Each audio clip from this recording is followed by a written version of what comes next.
against was the retraction. The moment it was retracted, punitive damages were off the table, or special damages. And I don't remember the statute, the code section. But what I'm concerned about is that a retraction then would nullify any attempt to get appropriate damages, and especially in a political sense, you've lost the election. It's done. You're going to move on with your life. But you have been damaged by this process.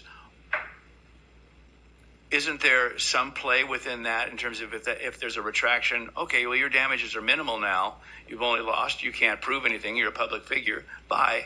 So what teeth do we have here, really, in terms of, again, I'm back to enforcement. And either of you, the question's for Representative Rubel. Thank you, Mr. Chairman and Representative Barbieri.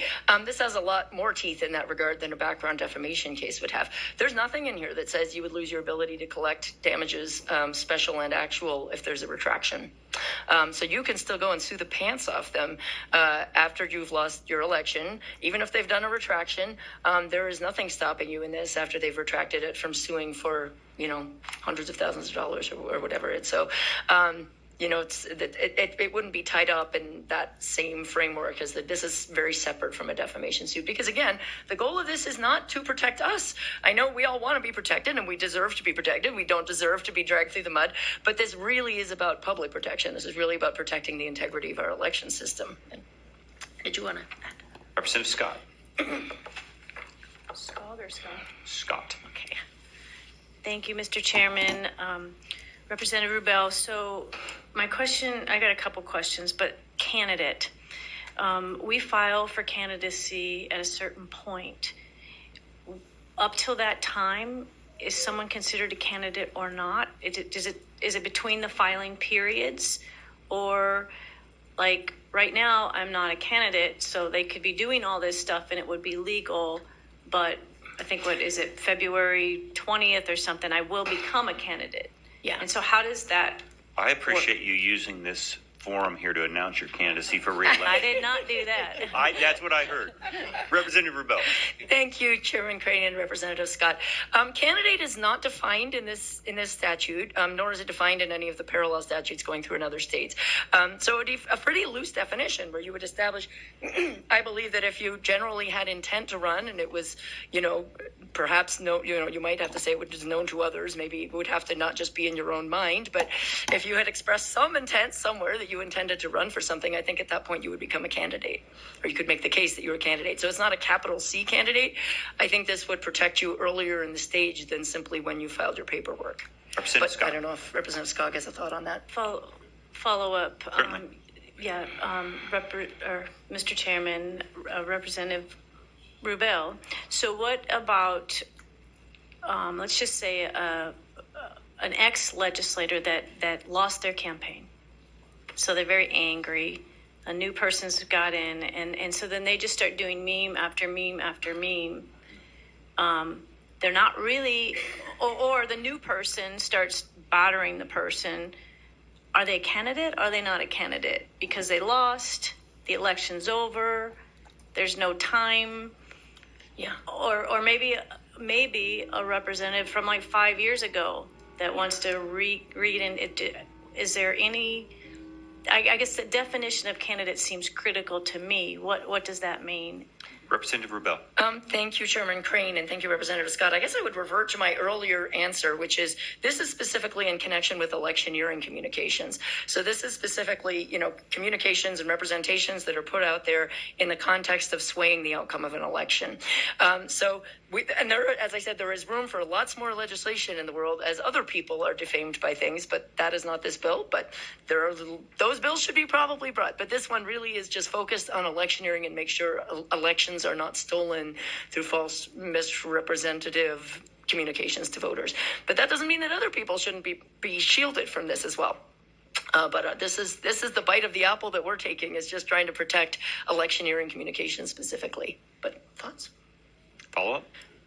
One last question. Thank you. So I'm thinking of memes because you can alter the picture a little bit and then put something on there. And I'm thinking, let's just be partisan, total partisan here. So all the Democrats in the state see this great meme of President Trump, I don't know what it says. I can imagine. And it gets passed around through the whole state. And the same happens, we'll say the Republicans are doing a nasty meme against President Biden. And so would President Trump or President Biden have the ability to come in the state and file a suit against every single person that shared that meme online? Or just the creator of that? Representative Rebel. Thank you, Chairman Crane and Representative Scott. It would be the creator who you would go after. And due to federal law, there's lots of law about shielding internet service providers and whatnot. We can't really step on that. That's the Communications Decency Act and federal law. So those who simply host it can't be held liable. So you couldn't go after Facebook or something like that who's hosting it. But it would be the person who created this. And again, it would have to be the candidate themselves. So, it wouldn't just be a member of the public. The other important thing about this, though, is that you do have to meet the standard of it has to be misleading and deceptive to a reasonable person.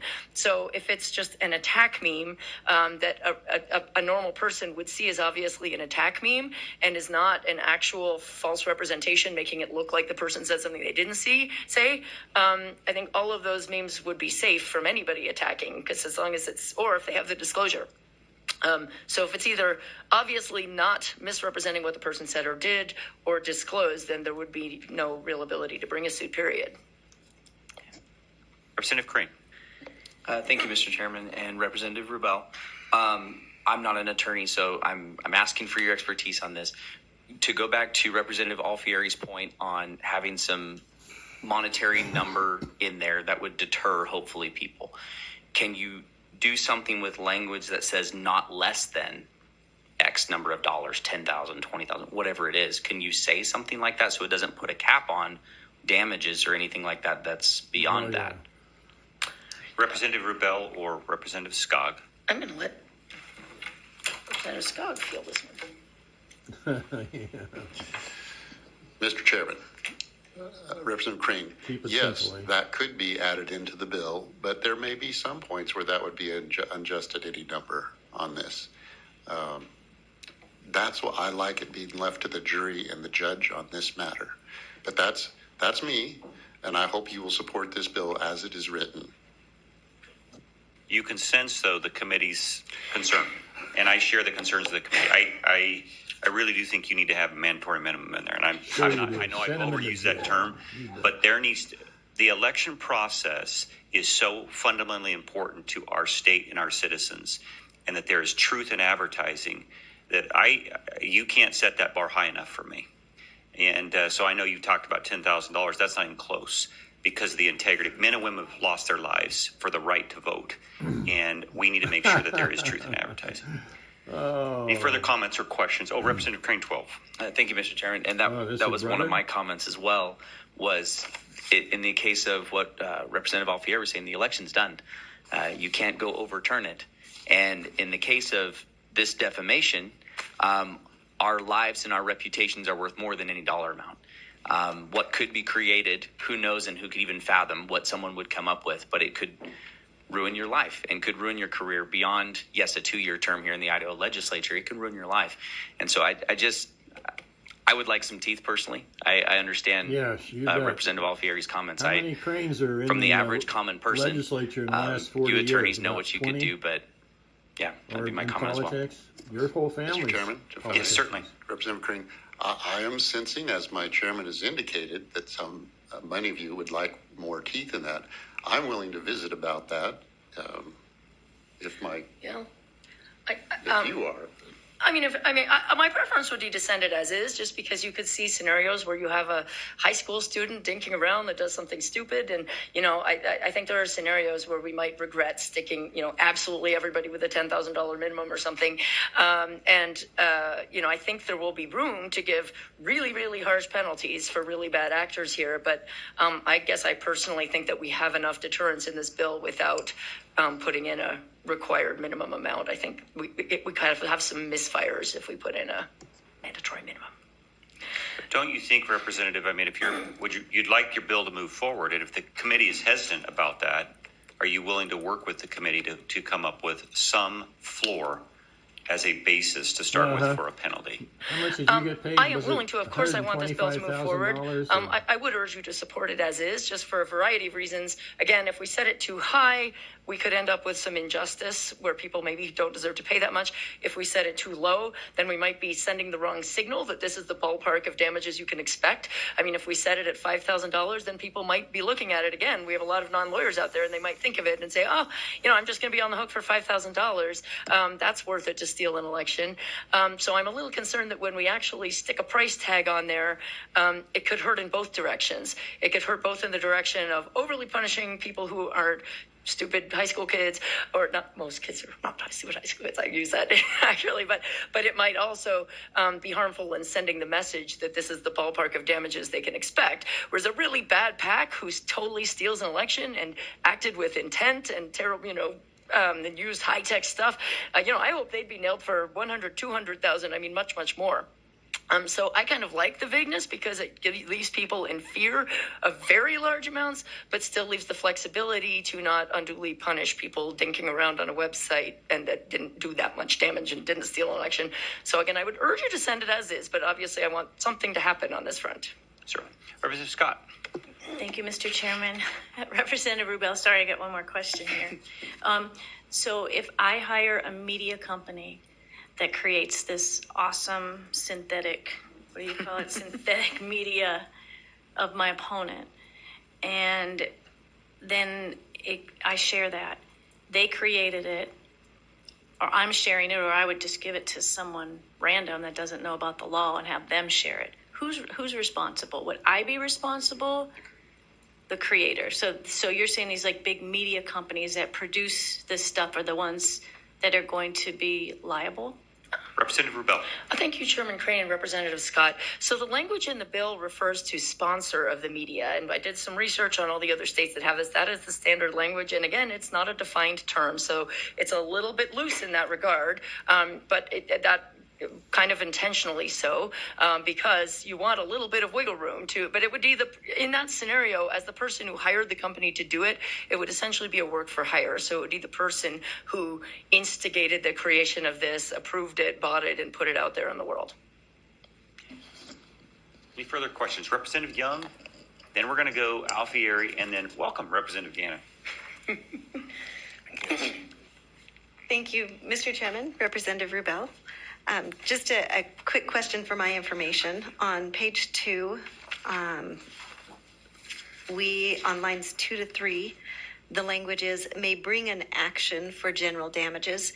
Sometimes we hear the word civil cause of action. Is this the same thing, or are these different in some way? Representative Rubel. Thank you, Chairman Crane, and thank you, Representative Young. This is a little bit, it is a civil cause of action, but it's a civil cause of action. I think sometimes when people are concerned about civil cause of action, it's the scenario where it's just opened up to any member of the public who is offended by something. This one is a civil cause of action that is brought specifically by the person being impersonated, if you will. So it's a pretty confined civil cause of action that is specifically brought by the most directly aggrieved party, the person being impersonated. So that's kind of in line with how a traditional defamation action would work. It's brought by the person being defamed, not by kind of any member of the public. Representative Alfieri. Thank you, Mr. Chairman. And Representative Rubel and Representative Scott, thank you for sharing concern about election integrity. I do appreciate that. That's great. I want to revisit something that Representative Scott brought up earlier, and that is the definition of the term a candidate. Mm-hmm. My concern is that if someone were to drop a video right now of me saying something dangerous to my campaign, which does not yet exist, I would, if I were the attorney defending that person, saying, well, he's not a candidate. Representative Rubel, could you respond? Thank you, Chairman Crane, and thank you, Representative Alfieri. Again, this is kind of being brought under the context of electioneering law, and there's a large body of electioneering law existing already in our code, and this is really intended to slot into that body of law, which is the body of law that specifically deals with electioneering communications that are intended to sway an election and to sway the outcome of an election. And so if this were a communication that was intended to make people vote for or against Representative Alfieri, again, I don't think it would be relevant whether you filed your paperwork or not.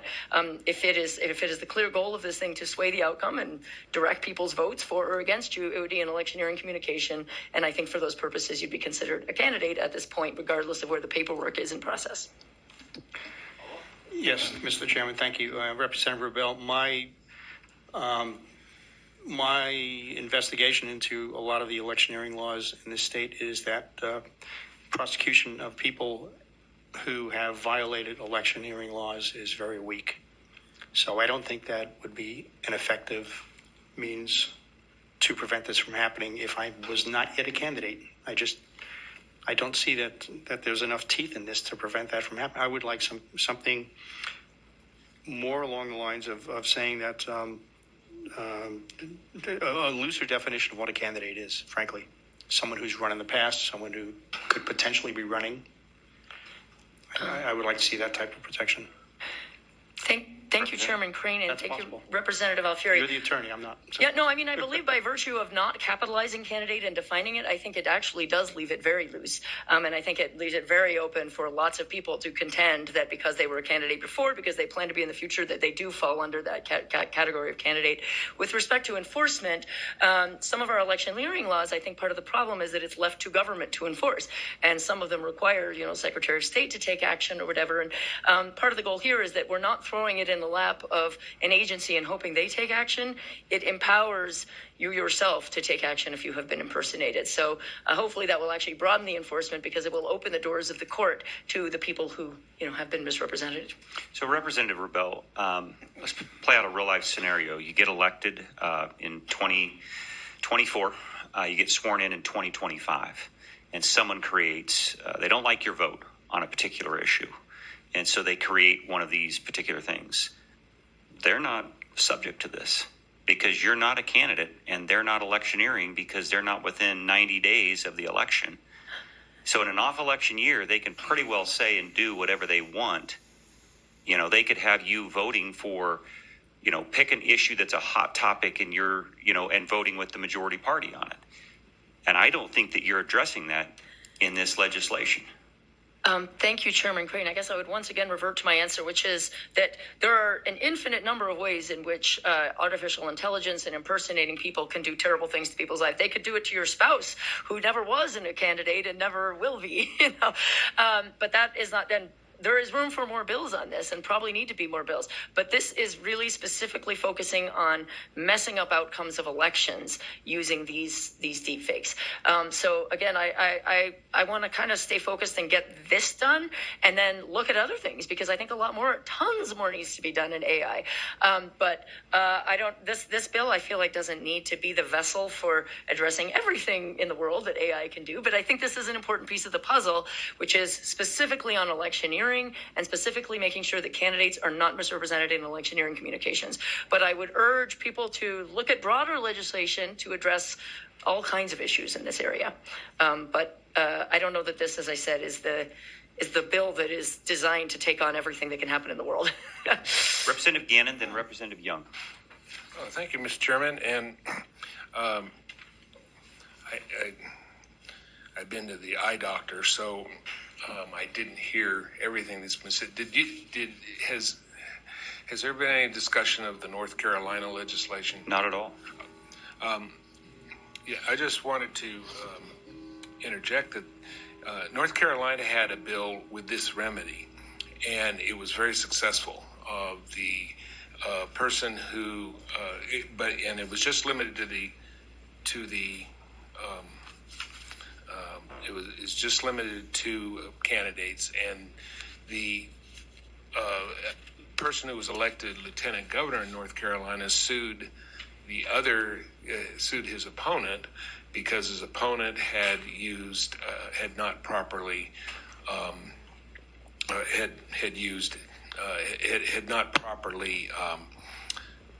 attributed. Disclosed his money and his finances in TV ads and had used somebody else. So it wasn't exactly AI, but this was the remedy that was used.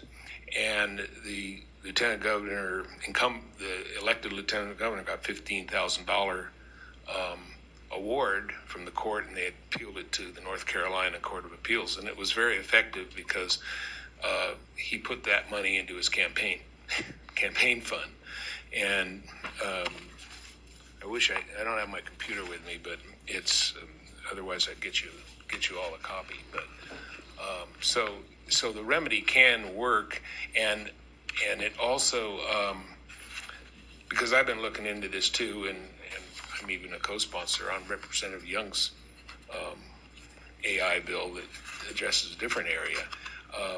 But it probably works better because you don't have to depend on the Secretary of State to enforce, or it's a private enforcement remedy. And it's very embarrassing to have $15,000 to pay $15,000 to your opponent so your opponent can put it in their campaign committee. So just throw that out. Thank you, Representative Young, and then Representative Alfieri. Thank you, Mr. Chairman. Oh, good. As we've been visiting here, I've been looking at Idaho Code, and I think some of the questions are answered here, but others are not. So for what it is worth, if we look at 676602, and I don't know if you have the ability to do that where you stand very easily, but this is our section on election campaign contributions and expenditures. Here we define candidate as an individual who seeks nomination, election, or re-election to public office, and who has taken any of the following actions: announced the individual's candidacy publicly, filed for public office, received a contribution for the purpose of promoting the individual's candidacy for office, which significantly broadens who we're talking about here. There's a little bit more here. Made an expenditure contracted for services or reserved space with the intent of promoting the individual's candidacy for office. So I guess I would assume that perhaps a court would look here for a definition of candidate, and I got another thing, but feel free to comment on that. Representative Rubel. Thank you, Chairman Crane, and thank you, Representative Young. I think that would be it. Thank you very much for finding that. It's an uncapitalized term in the code, but I think that's right. Even uncapitalized, I think that would be the first place people would look, and it's a pretty expansive definition, as you noted. So thanks so much for bringing that for us. Representative Allgood, and then Representative Scott. Mr. Chairman. Yes. If I may have a follow-up. Certainly. Is that okay? Yeah. The other thing I did notice here, though, is that the legislation is specific to electioneering communications, which are limited to a time frame, which is 30 days before a primary election or 60 days before a general election. So I find the definition of candidate to be more expansive than maybe we were afraid it would be, but I'm concerned a little bit that by narrowing this to electioneering communication, it does have the effect of allowing this kind of deceptive advertising to go on all through the whole year until just that little window. Would you care to comment, Representative Rubel? Thank you, Chairman Crane, and thank you, Representative Young. Yeah, again, this is really focused on kind of electioneering, and there's a whole body of law about what you can do in electioneering communications, and I guess we weren't really looking at biting off changing the overarching definition of what is encompassed by electioneering communications, but more just to clarify that this is not okay in electioneering communications. Again, I don't like this happening to anybody, and I hope that there will be in the future a bill brought to protect Chairman Crane's wife, to protect my kid, to protect everybody as being misrepresented in this stuff. You do run into particular concerns, I think, on the First Amendment, and I think, we have to be a little bit careful in how we do this. This one is one I'm very confident will be okay. This particular bill, again, because it, in this form or another, has been run in so many states, that I'm pretty confident we won't run afoul with this language. We might be treading into some more dangerous territory as we get more and more expansive on who's covered when, et cetera. This is pretty focused in terms of you can't do this, mislead voters in an election, unless you disclose. I'm a little bit nervous about getting too far afield because the whole thing might get thrown out. Point of order, real quick. Certainly, Representative Scott. Thank you, Mr. Chairman. Just point of order. I'm curious. just want to make sure that we're all looking at the right one. I see, are we looking at House Bill 407 or RS 31033? Thank you, Representative Scott. We are taking action on House Bill 407. I think some of the confusion that possibly has come in is the mention of changes to House Bill 407 that are contained in House Bill 310. But all the comments need to be with regards to House Bill 407 because that's all that's properly before the committee. Thank you. Thank you. And actually, Chairman Crane, thank you so much. And if I might clarify further on the differences, they are nearly identical. There are two salient differences between them. And what we will ultimately ask you to do is to hold 407 and send 31033 to the floor. The two differences are, as I said, the difference in font size. So we changed it from has to be the largest font appearing on the piece, which could be unmanageable. And the change here is to something that is reasonably readable to the average person. So that's the one change. The other change is to put an emergency clause on it so it would go into effect in time for the primaries as opposed to July 1st, because I'm sure you are all going to want this protection heading into your primaries. So those are the only two differences between 407 and RS 31033. Thank you. Representative Allgood. Thank you, Representative Rubel. I'm not an attorney, but I have some familiarity with lawsuits. And commonly, when someone is sued, they name everybody that could have even walked by when it happened. There's a number of different people listed in a lawsuit. Does this bill in any way restrict the number of people? Say you have a 20-year-old creator that can create this, and then you have a publisher that can put this out, and you have a candidate that approves. Can all of these people be sued, or is it just the 20-year-old creator that made the image? Representative Rubel. I don't know if thank you, Mr. Chairman. Thank you, Representative Allgood. But we have a good plaintiff's attorney here who can tell us what he would do. But I believe everybody that had their finger in the pie could be named in the action. And actually, one of the things I would also like to flag is by opening the court doors to people and making this an action that you can file, it actually does provide some immediate remedy, and that even if you don't get the injunction, as a practical matter, you're going to get a lot of publicity about it that will help to clarify the misrepresentation in the public eye. So by enabling these lawsuits, you go in, you file, the next day it's going to be on the front page of the Statesman or the Idaho Press or whatever saying this candidate just brought a suit under this section saying that they were misrepresented in this piece, and you will at least get the immediate boost that now everybody in your district will know that a deep fake was put out of you and that this was bogus. So if hopefully you can get a really rapid injunction, you can get your damages, but I think you will also get some significant benefit by just the court doors being opened and giving you that opportunity to spread the word in the public arena immediately. Further questions? Representative Scott. Thank you, Mr. Chairman. I'd like to make a motion to hold House Bill 407 in committee. Okay, committee, we do have a motion to hold House Bill 407 in committee. I do have a couple of people signed up to testify. Since they're here today, we'll go ahead and take that public testimony. First up will be Kendall Shaber.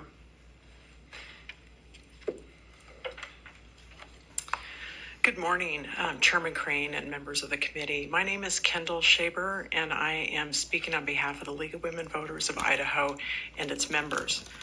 The League supports HB 407 as a necessary, important, and timely step in updating current codes regarding technology and electioneering. The mission of the League is to empower informed voters to participate in public life, especially elections. Our system of government cannot work as intended with mis- or disinformation. New technologies are being used to create and spread fear, anger, and hatred on a massive scale. Rapid advances in deep learning algorithms to synthesize video and audio content have made production of deep fakes very sophisticated. We saw earlier a deep fake that is an old deep fake. Typically, deep fakes are used with the intent to deceive and manipulate. They can also be designed to harass, intimidate, and demean candidates, officials, and others. And as Representative Rubel mentioned earlier, no one here is beyond the reach of this technology. Neither lawmakers nor voters can make informed decisions if they can't discern what is real and what is not. Deep fakes are the high-tech version of shouting fire in a crowded theater when there is no fire. That is not protected speech, and neither should deep fakes without guardrails. 407 strikes a balance between the right of candidates to say what they want, but requires that voters are clearly informed if the content has been altered or manipulated. The League of Women Voters of Idaho urges the committee to support this important bipartisan legislation. Thank you. Thank you. Are there questions for Kendall? Seeing none, thank you for your testimony today. Eleanor, and then followed by Kayla Dodson, Jason Crawforth, and I think Marsha Bravo. Eleanor, state your name, who you represent. We'll give you 2 minutes today for public testimony. Mr. Chairman and members of the committee, I am Eleanor Cheehey, Vice President of the League of Women Voters of Idaho. I'm here to ask the committee to send House Bill 407 for fair elections to the House floor with a due pass recommendation. For 50 years or more, the League has worked with Idaho Public Television on the Idaho debates. In 1994, Jerry Evans announced his plan to retire as Superintendent of Public Instruction. His deputy, Robert Dutton, the administrator of the Public School Finance Division, was a candidate for the position. Idaho Public Television ran a debate for the office in the primary election season. Mr. Dutton's opponent campaign took a copy of the debate video, altered his face to make him look stupid, and put it in their advertising. Idaho Public Television contacted the campaign and told them to take down the altered video. It was improper use of the debate video. The very well-financed campaign said, "Sue us." Idaho PTV did not have the budget to launch a lawsuit against a well-financed political campaign, so they had to let it go. House Bill 407 could put an end to these shenanigans. Please vote yes. The First Amendment, free speech, should not include this sort of behavior. Thank you, Eleanor. Are there questions for Eleanor? Seeing none, thank you. Kayla Dodson, followed by Jason Crawforth, and I believe it's Marsha Bravo. Kayla, welcome to House State Affairs. I'm Kayla Dodson. I live in Boise, and I'm speaking for myself in favor of House Bill 407. Good morning, Chairman and members of the committee. It turns out that I can be easily fooled by manipulated photos. On January 19th, I read an article in the New York Times. It was called "Test Yourself, Which Faces Were Made by AI?" I guessed 4 out of 10 right, and I tell you, I was guessing. Dr. Amy Dowell, Associate Professor at the Australian National University, asked participants how sure they were in their selections. It turns out that the more sure they were, the more likely they were wrong. It points to the thinking, she said. It points to the thinking styles that make us more vulnerable on the internet and more vulnerable to misinformation. We in the public need your help as we head into this and all future elections. We do use social media as one means of considering candidates. We need this fair bill. As they say, a picture is worth nothing. Please vote in favor of 407. Thank Any you, questions? Kayla. Are there questions for Kayla? Seeing none, thank you for your testimony today. Jason? Okay. I'll give you one more opportunity after Marsha Bravo. Jason is virtual.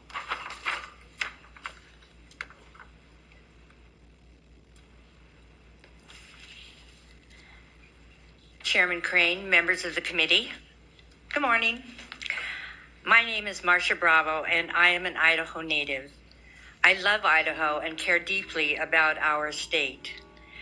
I support HB 407, and I thank sponsors of this very important fair elections bill. I am grateful for their hard work on this challenging topic. I'm a retired educator who had the privilege of teaching in Idaho public schools for over 40 years. I'm also a military veteran who served in the U.S. Army Reserve.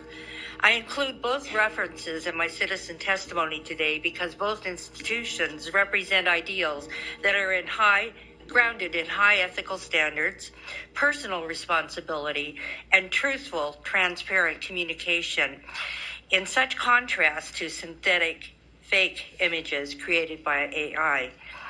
The challenge and threat that AI can potentially bring to our elections is daunting and should be taken very, very seriously. Innovations in technology are happening at an astounding rate. On a personal level, it is very difficult for me to keep up with the latest things. As such, I can easily be fooled by AI and clearly taken advantage of. Yet whether a person is a self-proclaimed technology expert or a reluctant user like myself, we all deserve to know that images related to candidates and elections on the internet are real. No matter if the internet image is a still image, audio, or in video format, it must be absolutely authentic if we are able to trust our election process. As you are all aware, informed, engaged citizenry is vital to sustaining our democratic process. The potential use of AI to create fake images and false information diminishes the very trust and confidence we citizens share as we participate in elections. So in summary, I ask you, our leaders, how does HB 407 make our elections better? It certainly meets my requirements to promote and inform citizenry, curb deceptive political discourse, and safeguard our electoral process. Thank you. Please support it.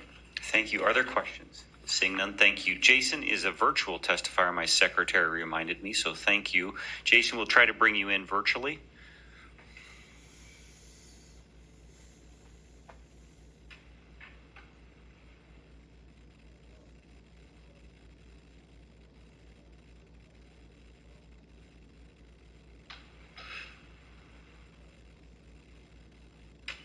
Are you there, Jason?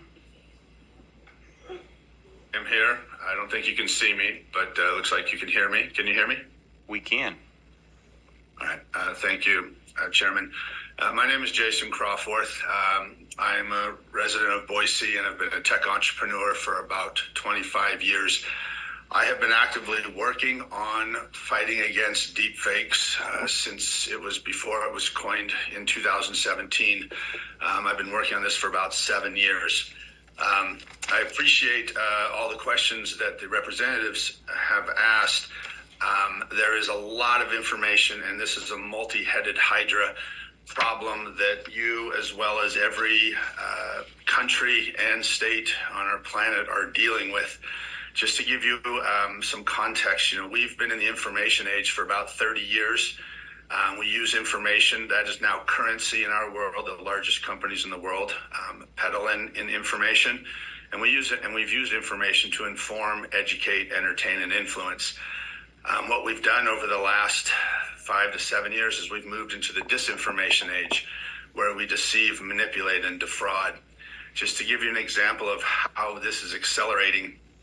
5 years ago, they needed 30 minutes of you speaking to be able to modify your voice. Today, they need 3 seconds. And this is not a technology built by some backwoods company. This is a Microsoft product called VALL-E, V-A-L-L-E. They're hesitant on releasing it. And what we have is that you have a situation where it used to take 100 people to create something fake. Today, it takes one person, and soon that one person will be able to create 100 counterfeits. House Bill 407 is just the barely tip of the iceberg to start addressing this issue, and there will be many more bills, and I support this bill. Thank you, Jason. Are there questions for Jason? Seeing none, thank you. Since there was no negative testimony, there's no need to wrap up. We do have a motion to hold House Bill 407 in committee. Is there discussion on that motion? Seeing none, all in favor signify by saying aye. Aye. Opposed, nay. The motion is carried. It will be done. The committee will have consideration RS 31033. Representative